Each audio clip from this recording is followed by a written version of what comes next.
देश में सबसे पहली बात है कि अतिथि बना के एंट्री करवाते हैं। अच्छा। और डकैती करके बदनाम करके उनको भगा दिया जाता है। भगा दिया जाता है।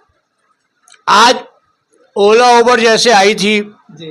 ये मैत्री संबंध था कि यातायात में असुविधा हो रही थी, बसों में ज़्यादा भीड़ हो रहा था, पैकेटमारी हो रहा था, इस कारण ओला उबर यहाँ आई थी। लेकिन आज ओला उबर में भी वीवीआईपी लोग स्मगलिंग करते हैं। अगर हम कंप्लेन करें कि मैं ड्राइवर हूँ, मेरे साथ गाड़ी में पैसेंजर बैठा है और लड़की के साथ छेड़छाड़ कर रहा है और मैं देख रहा हूँ, कंप्लेन करे तो लड़की को और उस कस्टमर को छोड़ देता है, ड्राइवर और गाड़ी दोनों बंद कर देता है। ये हमारे दिल्ली सरकार के प्रशासनिक व्यवस्था है। यानी कि जैसे अभी दिल्ली पुलिस है वो कहती है कि आप हमारी आंख नाक कान बनिए, अगर कहीं गलत काम आपको दिखता है तो आप उनको इन्फॉर्म। बेशरम है दिल्ली पुलिस। ये हजारों बॉर्डरों के बीच में से प्राइवेट गाड़ी पे सवारी ढोवाता है। आज प्राइवेट मोटरसाइकिल सवारी ढो रही है। ये पुलिस कुछ और हाथी की दांत ये भी है। नहीं तो इनको तो ऊपर से परमिशन मिली भी है ना बाइक के लिए। अगर आप बात कर रहे हैं बाइक टैक्सी की, तो इनको तो नेताओं ने ऊपर से परमिशन दे रखी, तो इनकी तो कोई गलती नहीं है। जब नेता ही अगर देश चलाएगा तो फिर प्रशासन को वहां खड़ा रहने की क्या जरूरत है? प्रशासन अपना पोस्ट खाली करे, नेता चला रहा है देश, तो उनको भी अपनी नौकरी चलानी है ना। नौकरी चलाए, नौकरी उचित चलाए। जैसे सत्य में जयती अहिंसा परमो धर्मो के नारा हमारे देश में है। जी बिल्कुल। लेकिन ये तो हिंसा परमो धर्मो हो रहा है। अहिंसा परमो धर्मो नहीं है, ये तो हिंसा की लड़ाई है। एक को लूटो और दो का पेट भरो। क्या कंपनी कमीशन ले रही? क्या सरकार जीएसटी नहीं ले रही है? हाँ बिल्कुल ले रही है। तो जीएसटी अगर दे रही, कंपनी इतना बड़ा चल रहा है तो कंपनी भी जीएसटी का हकदार है और ड्राइवर भी जीएसटी का हकदार है। लेकिन यह तो ड्राइवर जीएसटी का हकदार है, कंपनी तो मौज मार रही है। जी, यहाँ पर ड्राइवर इतना मजबूर है, जैसे कि अभी बताया सर ने कि टैक्सी के अंदर अगर कुछ गलत कार्य भी हो रहा होता है तो चाहकर भी ड्राइवर उसकी इन्फॉर्मेशन पुलिस को भी नहीं दे सकते। अगर पुलिस को देने की कोशिश करी या पुलिस को फ़ोन भी किया तो उल्टा इल्ज़ाम इन ड्राइवरों पर लगा दिया जाता है और उस लड़की भड़क जाती है इनके ऊपर कि ये मेरी इज्जत पर हमला कर रहा था, तो केस उल्टा पड़ जाता है। इसलिए ये लोग भी चुपचाप रह जाते हैं। बिल्कुल मजबूरी है हमारी चुपचाप रहना, क्योंकि हम भी बाल बच्चेदार आदमी हैं। हमारी कोई सरकारी नौकरी नहीं है कि एमएससी के द्वारा 8वां वेतन लागू हो जाएगा। हमें इसी में 1-1 रुपया 2-2 रुपया बचाना है। कभी कोई ऐसा वाक्य आपके साथ हुआ है? हुआ है सर जी। हुआ है, जब तुम कह रहे हैं। अच्छा। अभी हमने नाइट में ड्यूटी किया जी। और लड़का लड़की ओपन ही समझिए कि यो बना दिया था गाड़ी को। अच्छा। हाँ, मैंने मुस्तफाबाद में गाड़ी रोक दिया। अच्छा। और जो हमारे बैरिकेड पे श्रीमान जी उपलब्ध होते हैं, जी। दिल्ली पुलिस और सेंट्रल पुलिस दोनों थे जी सर। उनके सामने मैंने गाड़ी रोकवा दी। अच्छा। मैंने बोला श्रीमान जी इस तरह की हरकतें होती हैं, सवारी को मैं नहीं ले जाऊंगा। अच्छा। उन्होंने हमको माँ बहन की गालियां दी। अच्छा, आपको ही दी? हाँ। अच्छा। बोला तुम अपनी मोबाइल नंबर गाड़ी नंबर लिया, लाइसेंस नंबर लिया, बोला इसको घर तक नहीं छोड़ेगा तो कल तुमको उठा के बंद कर देंगे। ये प्रशासन बोले हुआ है मुझे। हम प्रशासन थाने में कंप्लेन करने गए। अच्छा। कि भाई हमारी इस तरह की प्रॉब्लम आ रही है। आपकी एफआईआर लिखी? हाँ, सीआर पार्क थाने में बंद कर दिया मुझे। अच्छा। जो ये तेजिंदर सिंह जी खुद गए थे छुड़ाने। अच्छा सर, आप ही गए थे फिर छुड़ाने के लिए? देखिए, मैंने कहा ना जी कि दिल्ली सरकार जो है उन्होंने ड्राइवरों को कंपनियों के हाथों बेच दिया है, गुलाम बना दिया है जी। और वो गुलाम समझ के ही ड्राइवरों के साथ ट्रीट कर रही है। अच्छा। ये केजरीवाल सरकार जो है ये वही सरकार है जो ड्राइवरों के कंधे पे बैठ के दिल्ली में आई थी। जी बिल्कुल। इनको ड्राइवरों ने अपने ऑटो में, टैक्सी में गली गली घुमाया, प्रचार किया, अरबों रुपये का प्रचार फ्री में किया, फ्री में। जी हाँ बिल्कुल। अपनी गैस फूकी, अपना गाड़ी घोड़ा सब दिया इनको, क्योंकि इन्होंने बोला था हम ड्राइवर समाज के लिए बहुत कुछ करेंगे। आज इन्होंने किया, बहुत कुछ किया। ड्राइवर को एक एक पैसे के लिए तरसाद कर दिया, मोहताज कर दिया, उनको दर दर भटकने के लिए मजबूर कर दिया, इन कंपनियों के हाथों होने पौने दामों बेच दिया। अगर ड्राइवर अपना किराया मांगने जाता है तो उस ड्राइवर को लताड़ दिया जाता है। बड़े बड़े अधिकारी आ जाते हैं और वो सारे के सारे सारा कुछ ठीक रहा ड्राइवर समाज पे ही फोड़ते हैं। अच्छा, कितने ड्राइवरों का दिन में कॉल आ जाता है आपके साथ में कि हम अपनी टैक्सी को लेकर बहुत परेशान हैं दिल्ली के अंदर? देखिए, औसतन मुझे 2 से लेके और 10 कॉल डेली आती हैं पूरी दिल्ली एनसीआर से। जी जी जी कहीं कोई नाजायज़ चालान काट रहा है इनका, जी। कोई सवारी नाजायज़ तंग कर रही है, कोई सवारी पैसा लेके भाग गई। जी और कंपनी कहती जी सवारी गाड़ी में बैठी है, उतारना है, पैसा लेना वो आपकी जिम्मेदारी है, अच्छा हम अपना कमीशन आपके अकाउंट में से ऑनलाइन माइनस कर देंगे। अच्छा, अगर सवारी भी पैसा नहीं दे रही तो वो भी आप ही की गारंटी है? बिल्कुल हमारी गारंटी है। अगर उसका बैग भी नहीं, अगर उसमें ओवरलोडिंग भी हो रहा है तो भी हमारी गारंटी है।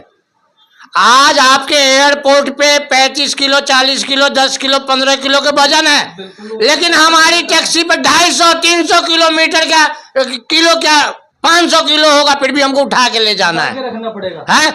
आप आज चल के रोड पे बैग लेके नहीं आ सकते, हम आपको गेट तक जाते हैं। जी जी मैं आपको बता दूं, टैक्सी में जी जी जो बैग का इन्होंने बोला सरोज ने, जी टैक्सी के अंदर जो हचबैग गाड़ियां, ये सभी ड्राइवर सुन लें, जी सिर्फ हैंडबैग अलाउड है। अच्छा। हचबैग गाड़ी में हैंडबैग।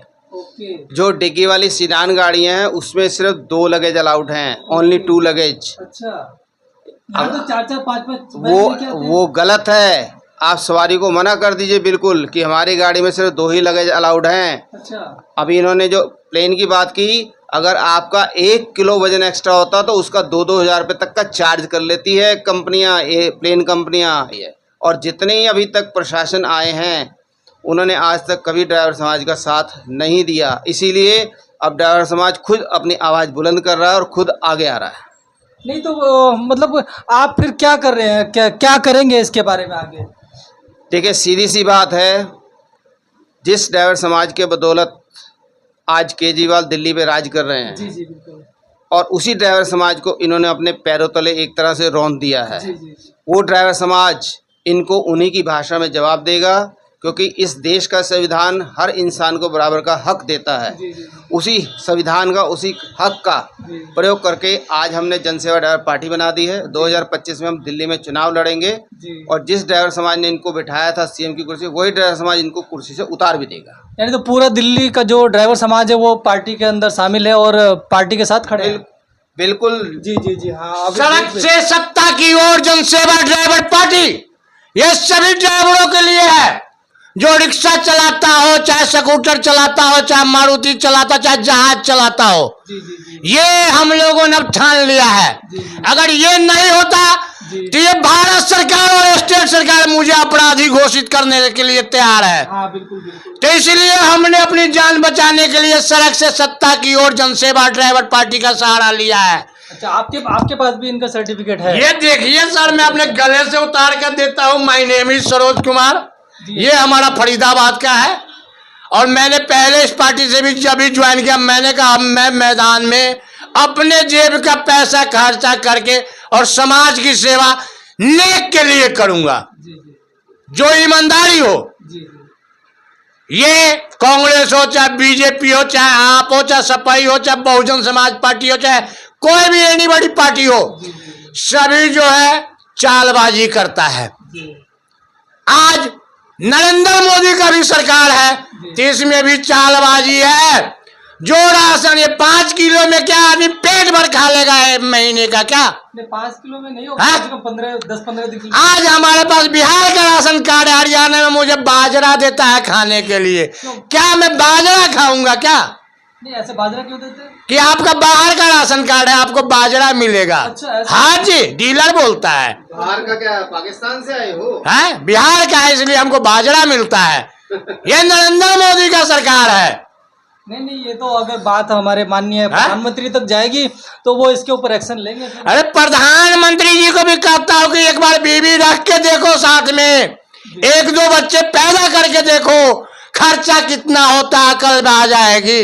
नहीं, हमारे माननीय प्रधानमंत्री जी बोलते हैं कि मेरा तो ये पूरा जो भारत देश है ये मेरा पूरा परिवार है, ये मेरे भाई बंद हैं, ये बच्चे हैं, ये माताएं बहनें हैं, सब पूरा परिवार है, उन्हीं का ये। नरेंद्र मोदी की तुलना हम इस जमाने में कलयुग के रावण के साथ देता हूँ। उसने दशानंद होने के बाद एक अंग पे आया था, महादेव को उठा के ले गया था, बोला ब्रह्मांड तो हमारा है, ब्रह्मांड तो हमारा है। लेकिन जहां महादेव बैठ गए देवघर में, फिर दोबारा रावण जी उठा नहीं पाए। तो वही नरेंद्र मोदी जी है। ये तो अपनी सरकार बना लिए हैं, बना लेंगे लेकिन सुधार नहीं पाएंगे। नहीं तो लोग भी अलग अलग माइंड के हैं, अलग अलग नेचर के हैं, तो सबको खुश रखना एक इंसान के लिए बहुत मुश्किल बात है। अरे भाई आपके लिए 0/0 है। मैं एग्जाम्पल देता हूँ, अभी आपने कोरोना काल में लॉकबंदी किया था, कोई निकलने को राजी था नहीं। आपने नोटबंदी किया था, कोई नोट लेने के लिए हाजिर था। तो आप करके तो देखो जनाब, करो, पड़ेगा तो सब पर पड़ेगा। नहीं तो क्या चाहते हैं आप माननीय प्रधानमंत्री जी से? मैं यही चाहता हूं कि हमारे देश में कूटनीति ना हो, एक दूसरे के प्रति छेड़छाड़ की भावना ना हो, एक दूसरे को नीचे ना दिखाए। जी जी